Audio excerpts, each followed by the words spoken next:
ایسے ایسے میں آئی بی اے یونیورسٹی میں میرا بیان تھا، موضوع یہی بزنس تھا.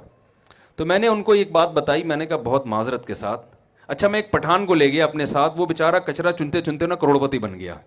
کچرا چنتے چنتے، کچرے میں کیا ہوتا ہے کہ بھائی اس کو پتہ چل گیا بھائی جو ہے نا کاپر کیا ہوتا ہے، تانبا، پیتل، لوہا، ہر چیز کا فرق وہ پہچان گیا. ہوتے ہوتے ہوتے ہوتے اس نے وہی ظاہر اپنی دکان بنا لی اسکریپ کی. پھر ہوتے ہوتے یہ جو ہے نا اتنا اللہ نے اس کا بزنس کہ وہ کروڑپتی، اس کے تو 20-30 تو اکاؤنٹ ہیں اس کے. میرا آئی بی اے یونیورسٹی میں بیان تھا، میں نے اس کو فون کیا، میں نے کہا آ جا بھائی تو، اور میں نے کہا اسی ڈریس میں آنا جس میں تو سارا دن گھومتا پھرتا، کو کوٹ ٹائی وائی کی وہ پہنتا بھی نہیں ہے. میں نے کہا تاکہ میں ان کو بتاؤں کہ تم تجارت پڑھ رہے ہو، تاجر بنو گے نہیں تم.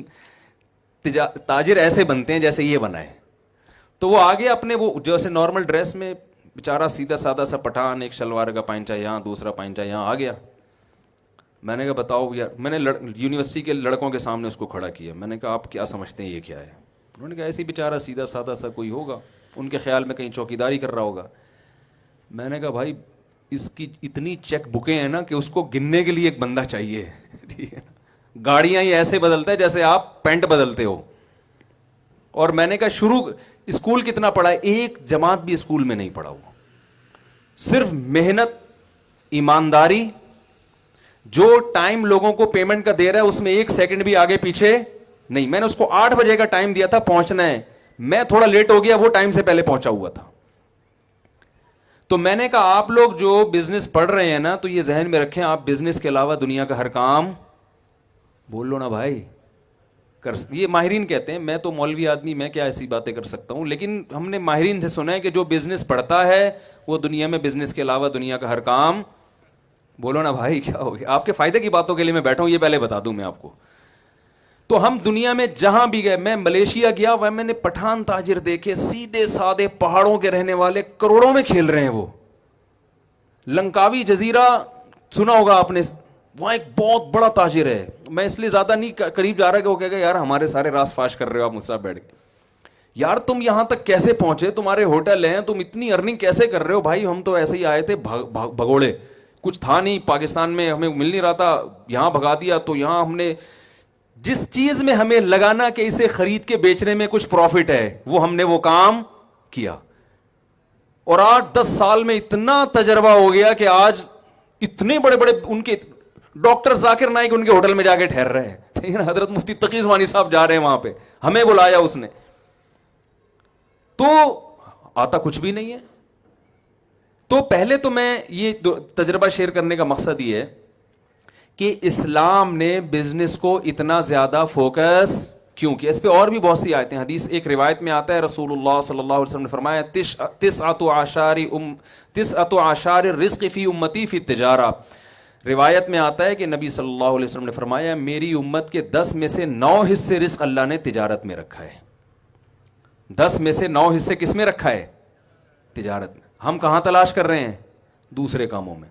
حضرت عمر رضی اللہ تعالی عنہ کا ارشاد ہے کہ مجھے اللہ کے راستے جہاد میں موت کے بعد سب سے زیادہ جس راستے میں موت محبوب ہے وہ یہ ہے کہ میں تجارت کرتا ہوا دنیا سے چلا جاؤں. جہاد کے بعد جو شہادت ہے اس کے بعد اگر میں چاہتا ہوں کسی راستے میں موت آئے تو وہ کون سی راستہ ہے؟ کہ میں تجارت کر رہا ہوں. تو بھائی اسلام نے اتنا فوکس کیوں کیا ہے؟ سوال یہ پیدا ہوتا ہے نا، تجارت کو اتنا فوکس کیوں کیا ہے؟ ایک وجہ تو یہ ہے، رسول اللہ صلی اللہ علیہ وسلم نے فرمایا المؤمن القوی خیر من المؤمن الضعیف.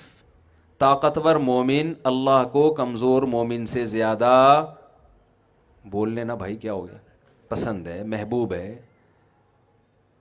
طاقتور مومن اللہ کو زیادہ محبوب کیوں ہے؟ کیونکہ مسلمان کے طاقتور ہونے سے اسلام طاقتور ہوگا. علماء کہتے ہیں یہاں طاقت سے صرف جسمانی قوت مراد نہیں ہے. طاقت کی ڈیفینیشن یہ ہے کہ آپ وہ کچھ کر سکتے ہو جو دوسرا نہیں کر سکتا. تو جسمانی لحاظ سے بھی آپ طاقتور ہوں تو آپ وہ کچھ کر سکیں گے جو کمزور، آپ 4 شادیاں کر سکیں گے، کمزور کر سکتا ہے؟ معذرت کے ساتھ ہے بھائی، کمزور آدمی کر سکتا ہے. تو آپ وہ کچھ کر سکتے ہیں جو کمزور نہیں کر سکتا.